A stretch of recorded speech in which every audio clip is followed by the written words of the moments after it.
Maintenant, à la période de questions-réponses orales, et je cède la parole au chef de l'opposition officielle. Monsieur le Président, ça fait 2 jours que je questionne le premier ministre sur les dossiers de santé et pour lui, les infirmières ne semblent pas avoir d'importance. Seuls les médecins, pour lui, sont importants. Sa solution à tous les problèmes, c'est la capitation. Pourtant, Monsieur le Président, les experts sont assez unanimes. Une rémunération par capitation, c'est possible, mais ce n'est pas une solution miracle. Le vérificateur général de l'Ontario a même révélé que ça n'a ni réglé l'accès aux soins, ni le temps d'attente, sans parler que ça a coûté 1,5 milliard de plus pour une seule année. Un expert de l'Université Victoria souligne pour sa part le danger que les médecins donnent encore moins de soins. Sans parler, Monsieur le Président, que ça prend du temps. En Ontario, ça a pris 3 ans avant de s'entendre avec les médecins. Maintenant, le premier ministre va vous dire que lui, il va faire mieux. Monsieur le Président, il y a quand même une solution qui peut être appliquée dès maintenant. La première ligne, ce n'est pas constituée seulement de médecins. Notre formation politique propose une solution concrète, les projets ratios, pour aider les infirmières à améliorer les soins aux patients. Est-ce que le premier ministre peut nous dire pourquoi son plan doit se faire au détriment des infirmières? Monsieur le premier ministre. Monsieur le Président, très content de la question. Ça va me permettre de rectifier le titre, entre autres, du Journal de Montréal, qui compare des pommes et des bananes. Monsieur le Président, dans le système qu'on veut mettre en place, il y a 2 principes importants. Le premier principe, c'est de payer à la capitation les médecins de famille. Le deuxième principe qui n'a pas été suivi en Ontario, c'est de s'assurer qu'il y ait un suivi du taux d'assiduité, c'est-à-dire s'assurer que les médecins, avec les infirmières, qu'on s'assure qu'ils traitent leurs patients inscrits 7 jours sur 7, incluant les soirs de la semaine. Et, Monsieur le Président, dans un GMF, ce qu'il faut comprendre, c'est qu'il y a des médecins et des infirmières. Donc, en payant à la capitation, il y a un incitatif pour déléguer plus d'actes aux infirmières. Donc, il ne faut pas mettre la charrue devant les bœufs. Il faut d'abord s'assurer que tous les Québécois soient pris en charge par des GMF, que ce soit dans des cliniques privées ou des CLSC, puis qu'on ait des groupes de médecins et d'infirmières qui prennent en charge les Québécois. Malheureusement, ce n'est pas ça qui a été fait durant les 4 dernières années. Première complémentaire, la parole appartient au chef de l'opposition officielle. J'aimerais entendre les questions comme les réponses et pas de commentaires. Le premier ministre a dit hier, ce n'est pas en mettant plus de monde dans les urgences qu'on va régler le problème. Il a même dit, tout le monde a compris, suite à notre proposition, qu'on est en négociation de convention collective, que le syndicat des infirmières aimerait qu'on mette un minimum de postes additionnels. Monsieur le Président, le premier ministre peut-il réaffirmer aujourd'hui ouvertement et clairement que les projets ratios sont pour lui une simple tactique syndicale? Monsieur le premier ministre. Monsieur le Président, les projets ratios sont très importants, mais il faut d'abord réorganiser le système de santé. Actuellement, malheureusement, la majorité des Québécois ne sont pas pris en charge 7 jours sur 7, tous les soirs de la semaine, par des GMF. Donc, tant qu'on n'aura pas mis ça en place, on continuera d'avoir 50 % des patients dans les urgences qui ont des problèmes mineurs. Et donc, c'est ce problème qu'il faut regarder. Ensuite, on pourra mettre en place partout les projets de ratio d'infirmières. Deuxième complémentaire, Monsieur le chef de l'opposition officielle. Ce que le premier ministre veut faire va prendre du temps. Parce que le printemps dernier, la ministre de la Santé s'est engagée, elle, fermement, à mettre fin au temps supplémentaire obligatoire. C'est justement ça, les projets ratios. On a besoin de plus d'infirmières et moins de temps supplémentaire. Est-ce que la ministre disait n'importe quoi le printemps passé ou encore s'est-elle trompée de priorité? Monsieur le premier ministre. Monsieur le Président, on est dans une situation où tant qu'on n'aura pas une première ligne forte, on va avoir des urgences débordées, puis on va avoir des infirmières épuisées. On est dans une situation où actuellement, la moitié des Québécois qui vont dans les urgences ne devraient pas aller dans les urgences. Donc, tant qu'on n'a pas réorganisé ça, on va continuer d'avoir du personnel qui est épuisé dans les urgences. Et l'erreur qu'ont fait plusieurs gouvernements, c'est d'investir plus dans les urgences, alors qu'il faut agir en première ligne, s'assurer que la moitié des patients ne se retrouvent pas dans les urgences, mais soient traités dans les GMF. L'ancien ministre de la Santé croyait à ça. Troisième complémentaire, Monsieur le chef de l'opposition officielle. Il me semble qu'il faut agir dès maintenant. Et les projets ratios sont prêts. Qu'est-ce que vous attendez? C'est bon pour tout le monde. Tout le monde est d'accord avec ça. Pourquoi, encore une fois, la CAQ refuse de donner un peu d'air à nos infirmières qui travaillent si fort pour leurs patients? Monsieur le Premier ministre. Monsieur le Président, on a ouvert beaucoup de postes pour les infirmières. On a ajouté 280 millions dans les soins et les services à domicile. Ça aussi, c'est de la première ligne, Monsieur le Président. Mais c'est un problème complexe. Ça demande du courage. C'est certain que la FMOQ, le syndicat des médecins de famille, n'aime pas ça, qu'on mette en place des mesures pour prendre en charge, mais on va le faire, Monsieur le Président. Question principale, Monsieur le chef de l'opposition officielle. Monsieur le Président, 4 bâillons en 8 mois. C'est vraiment rendu une spécialité de la CAQ. Cette fois-ci, Monsieur le Président, c'est le ministre de l'Éducation qui souhaite passer le bulldozer dans cette Assemblée. Le ministre a même expliqué qu'après 100 heures d'études, il était maintenant temps d'avancer. Cependant, son calcul est erroné, c'est 50 heures. Le premier ministre a pour sa part saisi la balle au bond et a affirmé, Monsieur le Président, que tout était dit dans ce dossier. Mais, Monsieur le Président, ça ne s'invente pas. Le ministre a déposé 82 nouveaux amendements cette semaine. C'est plus de 160 pages, Monsieur le Président, de nouveaux articles à son projet de loi. C'est plus de pages que le livre du ministre de l'Éducation. C'est simplement ridicule et on le sait, il va y avoir d'autres amendements. Monsieur le Président, nous l'avons dit, les professeurs l'ont dit, les parents l'ont dit, les experts l'ont dit, plusieurs chroniqueurs l'ont dit. Ce projet de loi qui vise à jouer dans les structures est mal ficelé, il est brouillon, tellement brouillon que même le ministre est obligé de refaire tout son projet de loi en catastrophe. Il faut en débattre, c'est un vrai fourre-tout. Monsieur le Président, est-ce que le premier ministre peut se reprendre, nous épargner cette méthode bulldozer, scinder le projet de loi comme l'avait proposé la députée de Saint-Laurent? Monsieur le Premier ministre. Monsieur le Président, le chef de l'opposition officielle sait très bien que l'enjeu principal du projet de loi 40, c'est l'abolition des élections scolaires. Donc, on est dans une situation, Monsieur le Président, où on a un parti qui a proposé clairement en campagne électorale d'abolir les élections scolaires. Actuellement, il y a une majorité de Québécois qui sont pour l'abolition des élections scolaires, mais le Parti libéral, le Parti québécois, Québec solidaire sont contre l'abolition des postes de commissaires. On sait qu'il y a plusieurs commissaires qui sont dans ces partis, comme militants, même dans certains cas, comme députés. Monsieur le Président, on répond à la volonté des Québécois. Monsieur le Président, après 70 heures de discussion, on n'entend plus de nouveaux arguments. J'invite le chef de l'opposition officielle à voter contre le projet de loi. Il peut voter contre le projet de loi, mais à un moment donné, les Québécois s'attendent à un peu plus d'efficacité de la part de leurs députés. Première complémentaire, je vous demanderai, s'il vous plaît, d'être moins bruyant et d'être attentif tant aux réponses qu'aux questions. Monsieur le chef de l'opposition officielle, vous êtes le seul à avoir la parole. Monsieur le Président, le ministre de l'Éducation a dû redéposer pratiquement tous ses amendements parce que c'était tout croche. Il l'a même fait à 3 reprises dans certains cas. C'est pas sérieux, Monsieur le Premier ministre. C'est fait sur un coin de table. Est-ce que, Monsieur le Président, le Premier ministre trouve acceptable d'imposer un bâillon sur un projet de loi fourre-tout qui nécessitait jusqu'à hier des centaines de corrections? Monsieur le Premier ministre. Monsieur le Président, dans le projet de loi, l'essentiel, c'est l'abolition des élections scolaires. Il y a des mesures aussi pour encadrer, entre autres, la formation des enseignants. J'espère que le Parti libéral est d'accord avec ça.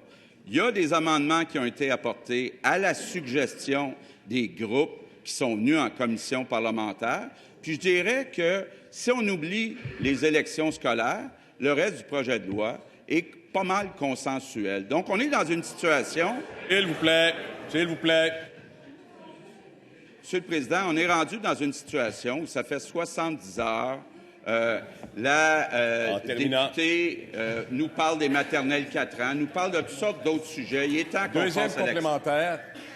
Je vais vous demander votre collaboration, d'être attentif, tant aux questions qui sont posées, vous le souhaitez, qu'aux réponses qui sont données également. Je pense que par respect pour nos débats, il serait intéressant qu'on suive cette règle. Je la dis et je demande à tous leur collaboration.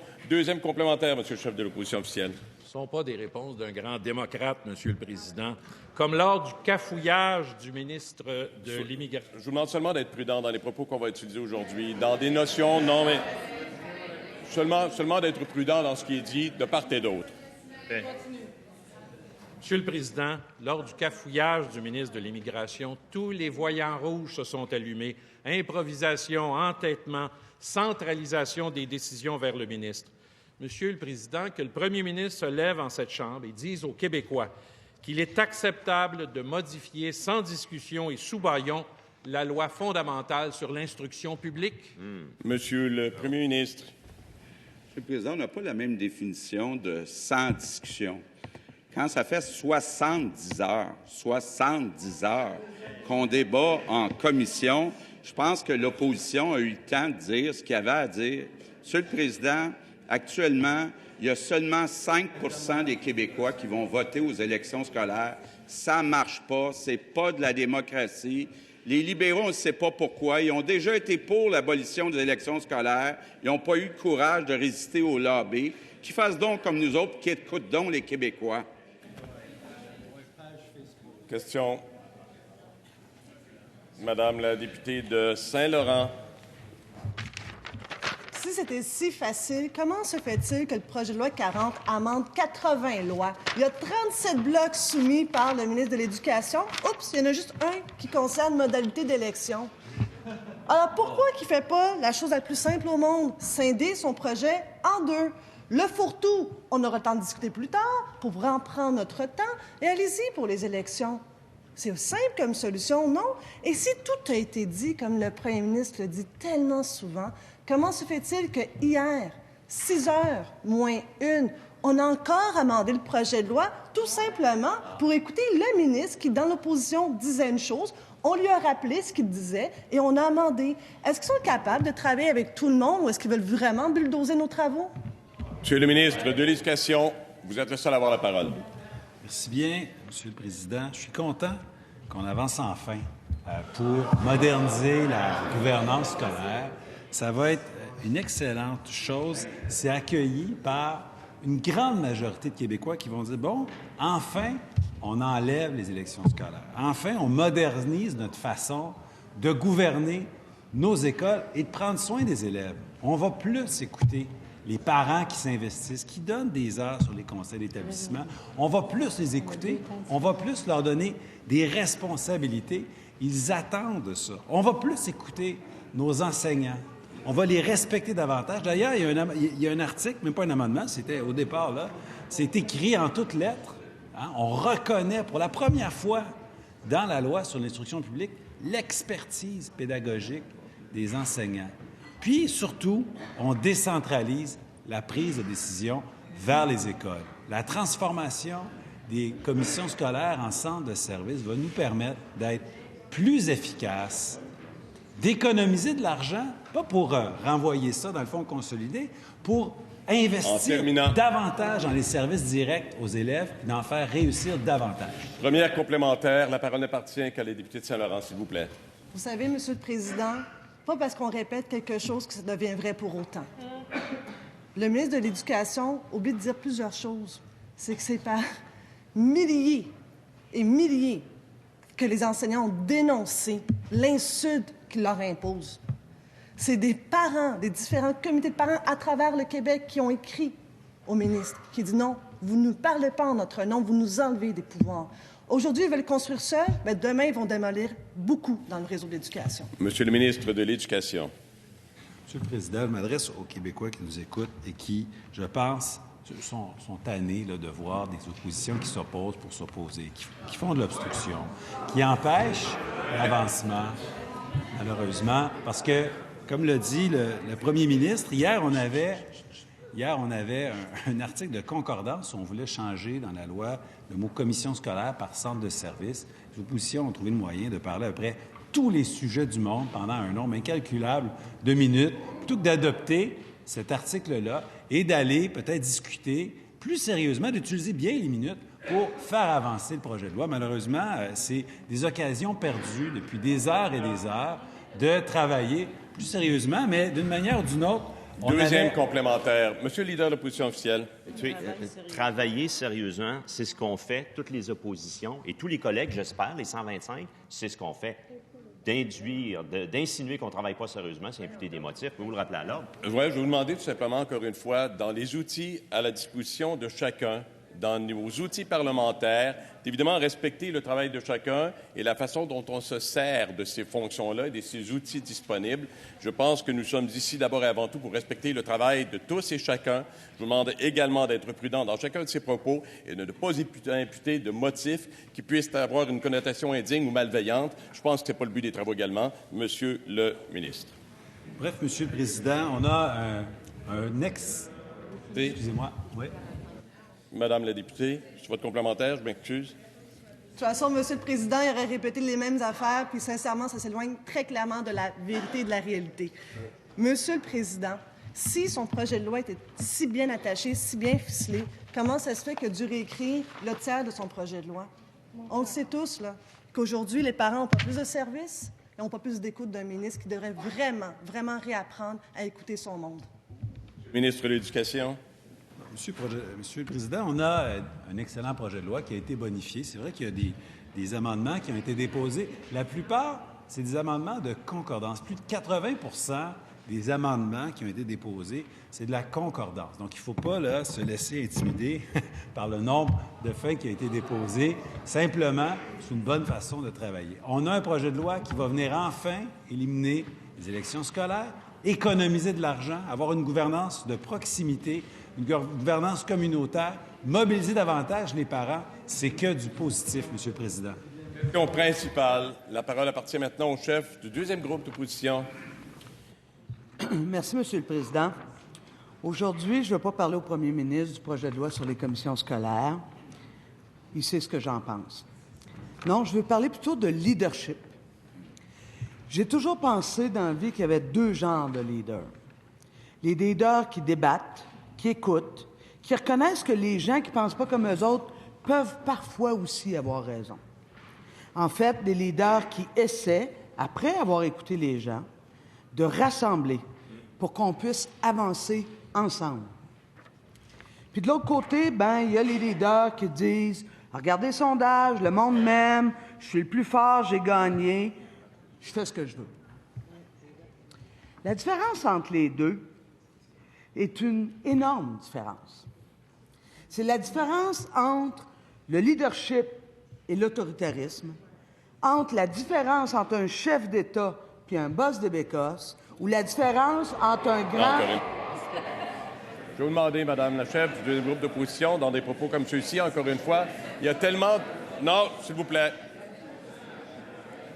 Du calme, s'il vous plaît. Pourriez-vous, s'il vous plaît? Je vous demande d'être attentif. Madame la chef du deuxième groupe d'opposition, je m'adresse à vous.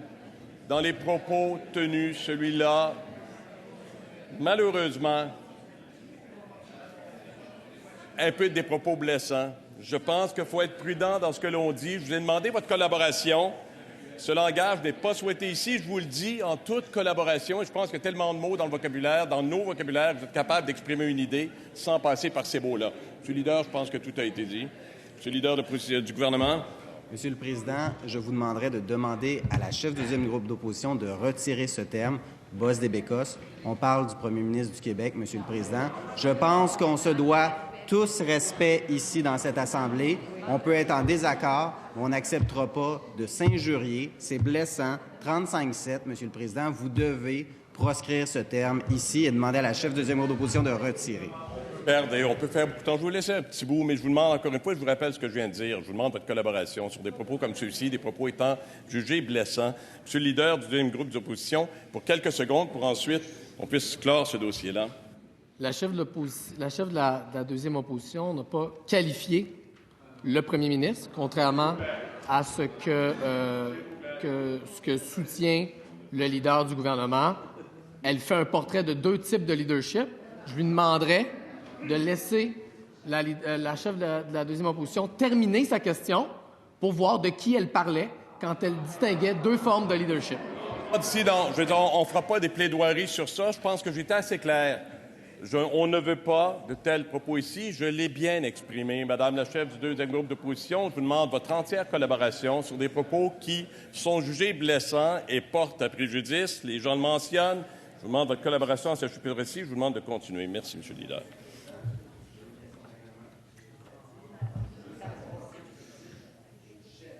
Deuxième groupe d'opposition, que c'est un propos blessant. Est-ce que vous lui demandez de retirer le terme et de le porter à l'index? Je demande... écoutez, je pense que dans la façon de dire, les choses ont été assez claires. Madame la chef du deuxième groupe d'opposition, je vous demande votre collaboration et de retirer ce propos. De le retirer? Pas de problème. Je le retire, sans problème. La différence, donc, je disais, c'est la différence entre le leadership et l'autoritarisme. Entre le leadership, entre un chef d'État et un boss d'entreprise. La différence entre un grand démocrate et un simple politicien.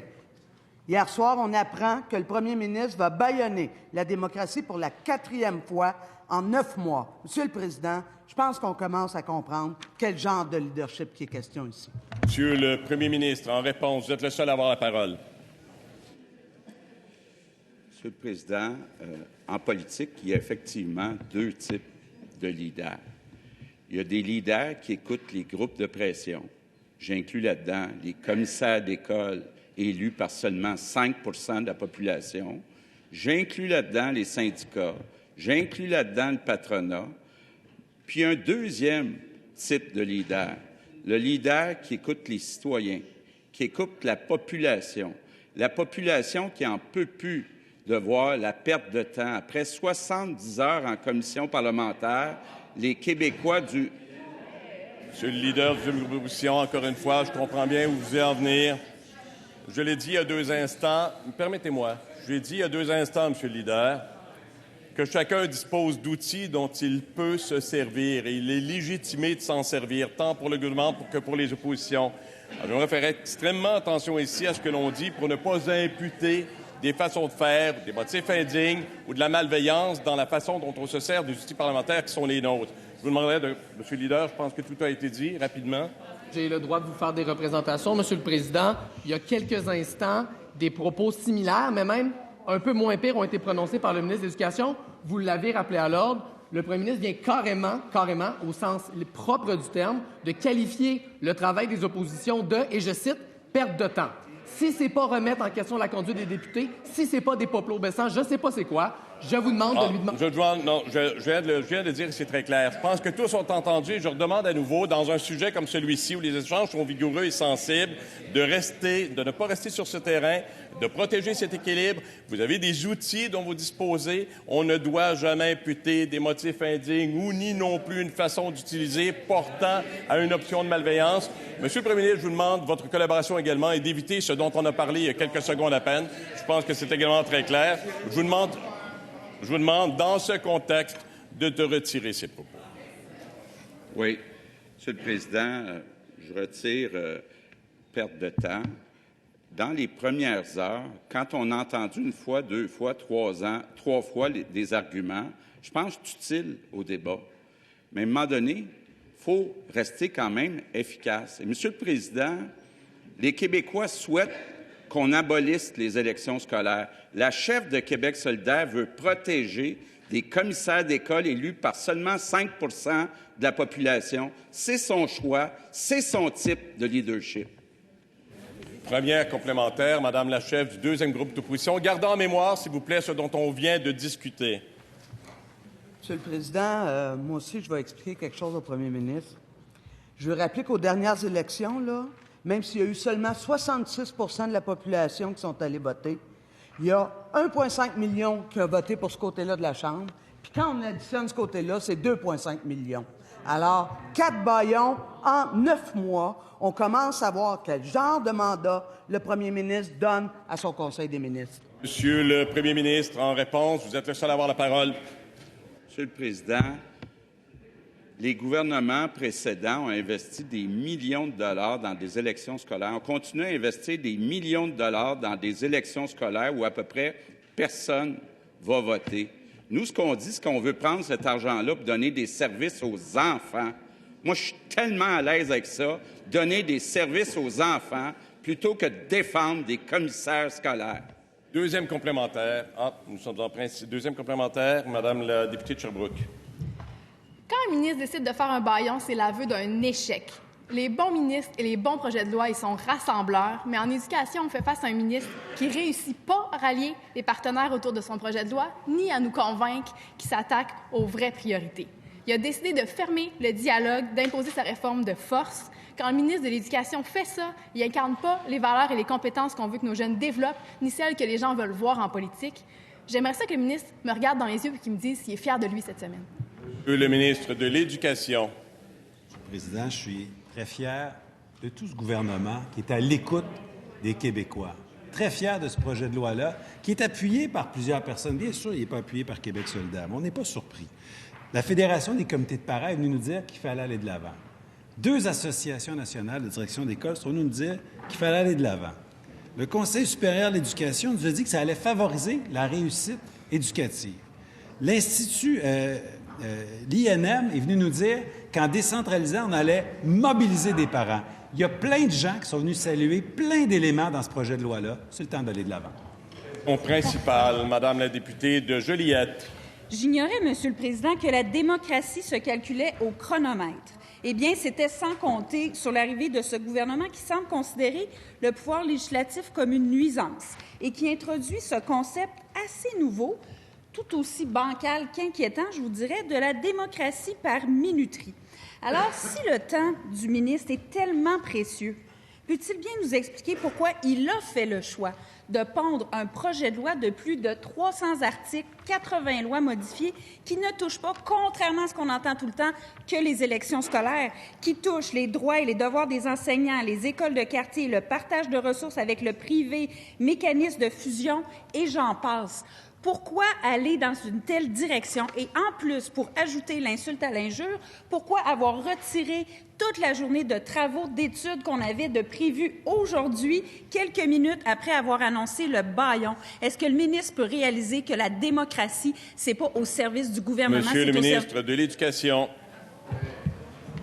Monsieur le Président, on a travaillé plusieurs heures en commission, puis on aurait pu travailler encore plusieurs heures, mais il faut bien avancer. Et quand on a des articles de concordance où on remplace le mot « commission scolaire » par le mot « centre de service scolaire » et qu'on se met à parler de tous les autres sujets du monde pour répéter des arguments qu'on a déjà dit 2, 3, 4, 5, 6, 7, 8 fois, on se rend compte qu'avec 10 heures de plus, avec 20 heures de plus, avec 120 heures de plus, on n'aurait pas réellement avancé. Alors, même si, au rythme actuel, ça aurait pris près de 1000 heures de travaux en commission, on n'aurait même pas pu adopter le projet de loi à l'intérieur de cette législature, alors que les Québécois nous ont donné un mandat fort pour abolir les élections scolaires et moderniser notre gouvernance, transformer nos commissions scolaires en centres de services scolaires. Alors, oui, on va avancer parce qu'on le fait pour les bonnes raisons, parce qu'on écoute les Québécois. Première complémentaire, Madame la députée de Joliette. Pour rester sur le terrain privilégié de la CAQ, de la démocratie par minuterie, je veux juste rappeler, si ça n'a tellement pas de bon sens de travailler les choses en commission, comment ça se fait que le leader du gouvernement, pour un projet de loi avec lequel il était d'accord, le projet de loi pour la gouvernance professionnelle qui soulevait pas mal moins les passions que celui-ci, il a contribué à ce que ça dure combien? Plus de 80 heures. Mais il était pour, il a voté pour. Alors, est-ce qu'on peut réconcilier comment ça se fait que ce gouvernement-là, dans l'opposition, trouvait que c'était donc une bonne idée, les commissions parlementaires, puis rendu au gouvernement... De l'Éducation. Monsieur le Président, quand on travaille le projet de loi, il faut le faire aussi en ayant bien porté attention à ce que nous ont dit les groupes lors des auditions particulières. Moi, je trouvais très importante cette période de consultation lors des auditions particulières. On a pris en note plusieurs des recommandations et puis on les a intégrées. Et c'est quand même particulier, les oppositions nous reprochent d'avoir amendé notre projet de loi. Bien, c'est parce qu'eux utilisaient leur temps pour parler de plein de choses et nous l'utilisions pour amender le projet de loi, tenant compte de ce que nous ont dit les partenaires de l'éducation. C'est ça, être à l'écoute des Québécois et des acteurs du réseau.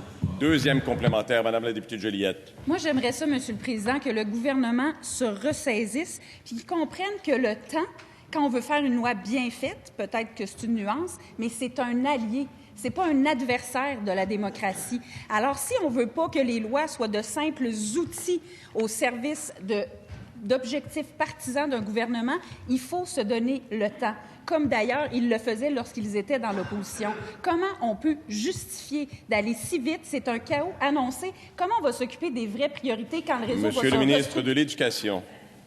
Monsieur le Président, je veux rassurer ma collègue, on s'occupe des vraies priorités.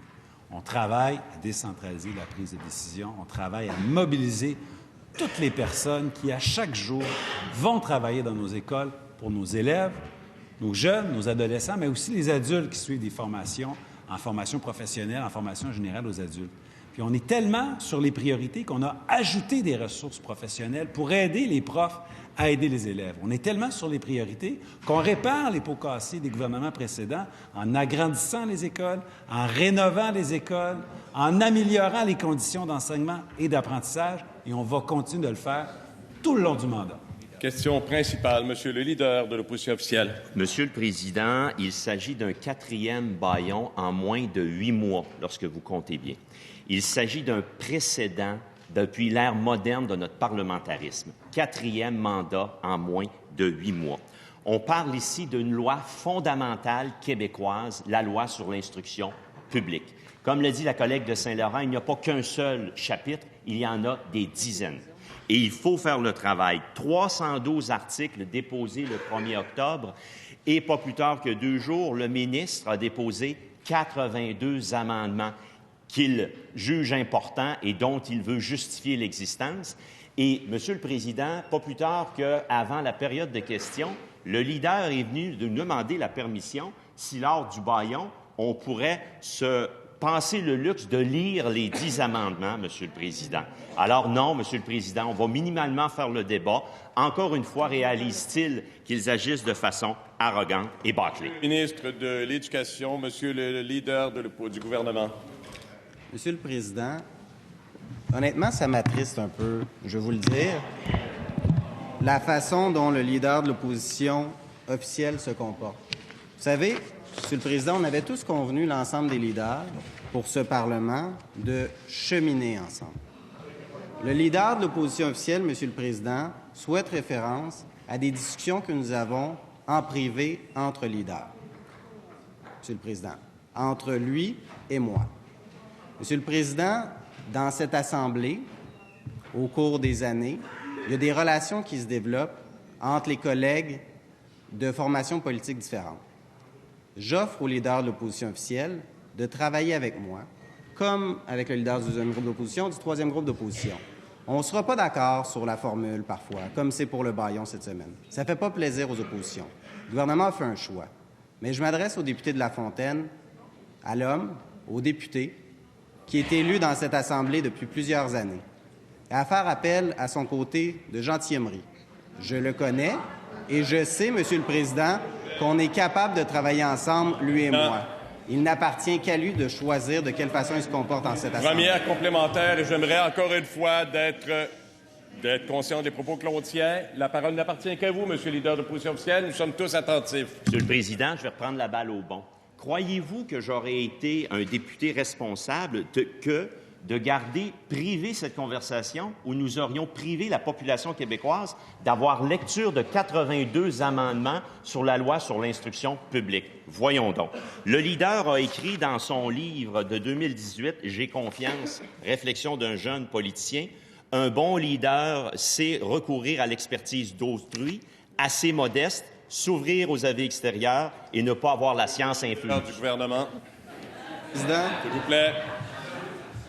J'espère que le leader de l'opposition officielle l'a acheté parce que tous les fonds vont à un organisme de mon comté, l'organisme intermède, pour une maison d'hébergement de répit pour les enfants autistes.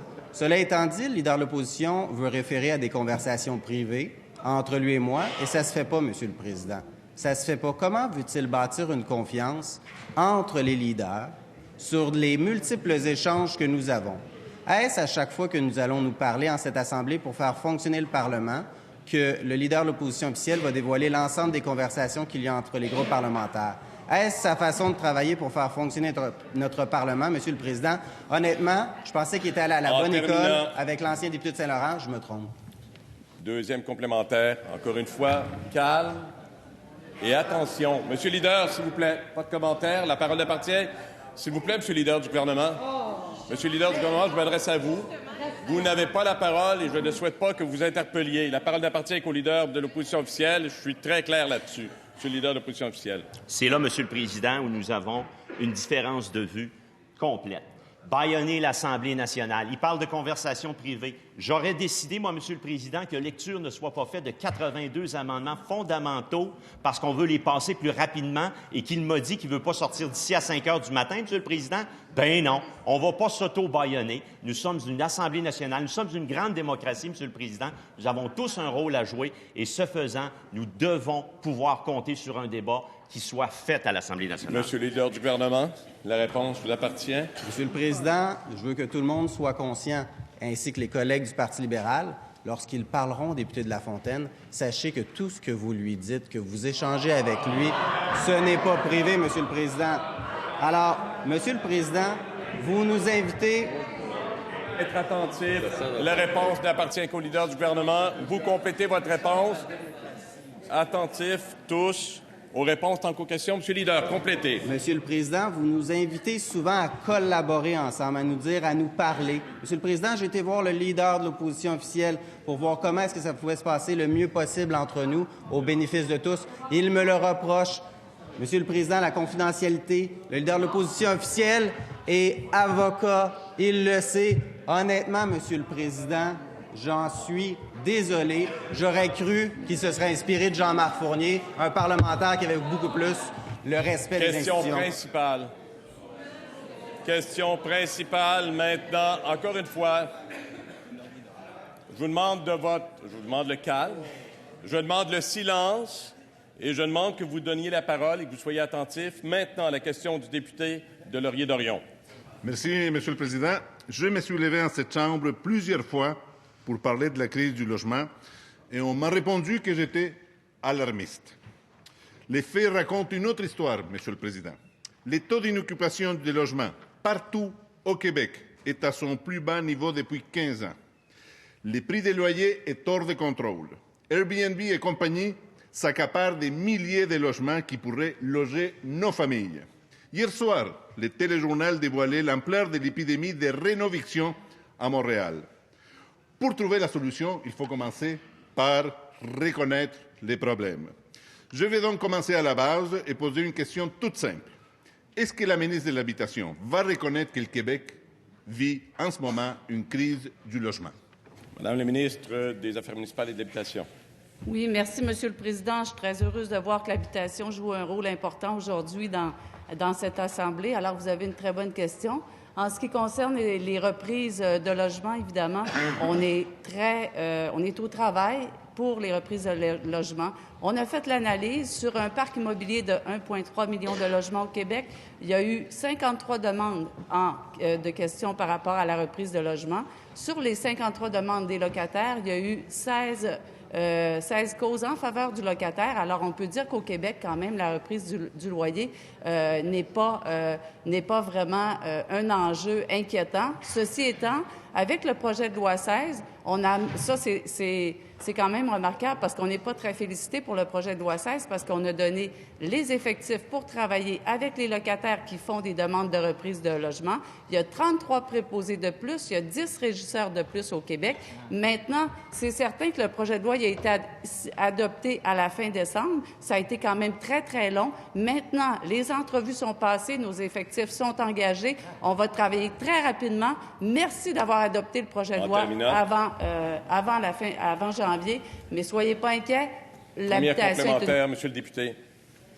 On on se nourrit pas aux mêmes sources. 56, alors que nous, on a des informations qui parlent de centaines et des centaines de les familles évincées. La réponse de la ministre me confirme qu'elle est déconnectée de la réalité. Et j'ai une proposition à lui faire pour l'aider à comprendre cette crise-là. Je l'invite à venir avec moi dans ma circonscription, dans Parc Extension, les quartiers les plus pauvres du Québec. J'aimerais qu'on visite ensemble des familles qui vivent les Madame la menaces. ministre des Affaires municipales et de l'Habitation. Oui. Alors, pour répondre à la question de mon collègue, vous comprendrez qu'un propriétaire a le droit de reprendre un logement pour y habiter ou encore un membre de sa famille. Quand même, c'est son logement à lui, c'est son immeuble à lui. Ceci étant, les locataires ont des droits également peuvent avoir recours à la Régie du logement, qui maintenant est le tribunal administratif du logement. Pour ce qui est des propriétaires évincés, on donne même la possibilité d'être accompagnés à la Régie du logement pour entendre leur cause. Mais laissez-nous un temps. Le projet de loi a été adopté très, très tardivement, dû justement aux 152 heures qu'on a passées en commission parlementaire. Mais on a mis 24 millions. On a mis 24 millions pour la Régie du logement. Vous serez heureux. Deuxième complémentaire, Monsieur le député. Je répète mon invitation à la ministre pour qu'elle aille voir concrètement la réalité des familles qui sont menacées de quitter leur logement par la réno-éviction ou d'autres moyens. Est-ce que la ministre reconnaît la crise du logement? Elle n'est pas prête à aller sur le terrain pour voir comment ça se vit concrètement dans le terrain. Est-ce que la ministre va enfin reconnaître la crise du logement? Est-ce qu'elle viendra avec moi à Parc Extension voir cette réalité-là? Madame la ministre. Ça me fait plaisir, je vais y aller avec vous, invitez-moi, puis je vais y aller, ça me fait plaisir. Par contre, je vous le dis, parfois, il faudra avoir des remerciements. Je donne un exemple avec l'exemple qu'il y a eu pour les Oui. Alors, je peux vous dire une chose, juste un exemple pour tout le monde ici. Dû au nombre d'effectifs augmentés à la Régie du logement, les problèmes, par exemple, avec les propriétaires et locataires des maisons saccagées vont se régler en 10 jours aujourd'hui grâce au montant qu'on a mis à la Régie du logement. Alors, autant les propriétaires que les locataires sont écoutés dans notre nouveau projet de loi 16. Merci, Monsieur le Président. Question principale, Monsieur le député de Pontiac. Oui, Monsieur le Président, il fallait être là pour y croire. Hier, ici en Chambre, il y a 4 députés de la Coalition Avenir Québec, dont la ministre de la Santé elle-même, qui se sont levés pour nous vanter à nouveau les mérites du projet de loi 31. Ils nous ont dit que le projet de loi 31 améliorerait l'accès à un médecin, réduirait le temps d'attente aux urgences, qui offrirait des vaccins gratuitement aux patients. En fait, ils nous ont répété ce que la ministre nous dit depuis un an, Monsieur le Président, que les pouvoirs additionnels aux pharmaciens, c'est ça qui va améliorer l'accès. Le problème, c'est que ça devient de plus en plus indécent de le dire quand la ministre elle-même refuse d'adopter le projet de loi. Monsieur le Président, tout a été dit sur ce projet de loi-là. Les oppositions ont collaboré, ont bonifié le projet de loi et tout a été complété en novembre. On a travaillé ensemble pour qu'on l'adopte, pour qu'on avance, pour que les Québécois aient accès au vaccin de la grippe plus facilement et depuis, plus rien. Tout est arrêté, Monsieur le Président. Il ne reste rien à étudier, rien à débattre. Vu qu'il ne se passe absolument rien au Salon Bleu aujourd'hui, est-ce que la ministre peut dire qu'on va prendre 20 minutes après la période des questions, adopter le projet de loi et en terminer? Ça lui tente pas? Madame la ministre de la Santé et des Services sociaux. Bien, Monsieur le Président, moi, j'entends bien que mon collègue d'opposition officielle souhaite continuer de collaborer. Ça me réjouit. Ça me réjouit parce qu'on a plusieurs projets de loi, d'ailleurs. On a aussi un projet de loi sur les infirmières praticiennes spécialisées et ça va demander aussi de la collaboration. Donc, on continue à collaborer dans ces dossiers-là. Bien sûr, l'autre principe que je veux invoquer, Monsieur le Président, comment c'est important de bien faire les choses dans ces dossiers-là. Tellement important parce que ce sont des changements profonds pour le système de santé. Alors, nous, on veut travailler en collaboration avec tous nos partenaires, des pharmaciens, des IPS, les médecins de famille aussi, des médecins en général. Alors, on veut bien faire les choses, Monsieur le Président, jusqu'aux dernières étapes, par exemple, d'un projet de loi. Il faut que ce soit bien attaché, bien compris, que ce soit consensuel. Et c'est ce qu'on fait actuellement, Monsieur le Président. Et effectivement, après notre mandat, le réseau de la santé et des services sociaux du Québec va avoir vécu des changements majeurs Et, Monsieur le Président, on va bien faire les choses. Merci, Monsieur le Président. Question principale, Monsieur le député de Pontiac. Vous êtes le seul à avoir la parole. Oui, merci, Monsieur le Président. La ministre nous dit qu'elle veut bien faire les choses. On a bien fait les choses. Tout le monde a bien fait les choses. Le gouvernement a présenté son projet de loi, a écouté, pour une fois, le gouvernement a écouté quand il y a eu des propositions d'amendement. Les oppositions, toutes les oppositions ont bien fait leur travail. On a étudié le projet de loi jusqu'à sa toute fin, Monsieur le Président. La ministre nous dit qu'il faut que ce soit consensuel. C'est consensuel, le projet de loi 31. Mais, Monsieur le Président, il y a une chose que le gouvernement n'a pas bien fait. Le gouvernement a manqué la saison de la grippe cette année parce qu'il s'est traîné les pieds sur le projet de loi 31. Il l'a déposé en juin. On ne l'a pas étudié jusqu'en octobre, Monsieur le Président. Puis aujourd'hui, là, il y a des Québécois qui continuent à payer pour des services qui devraient être gratuits à leur pharmacie de quartier parce que le gouvernement s'est traîné les pieds. Monsieur le Président, si elle refuse d'adopter son projet, de loi et on ne comprend pas pourquoi. Et on ne comprend pas non plus, Monsieur le Président, pourquoi. Quand il y a des projets qui sont en pleine étude, qui déposent encore des projets de loi, ils sont prêts à imposer un bâillon, mais quand il y a des projets qui sont prêts, qui sont complètement étudiés, ils refusent de les adopter. Ministre de la Santé et des Services sociaux, s'il vous plaît, la réponse. La parole vous appartient.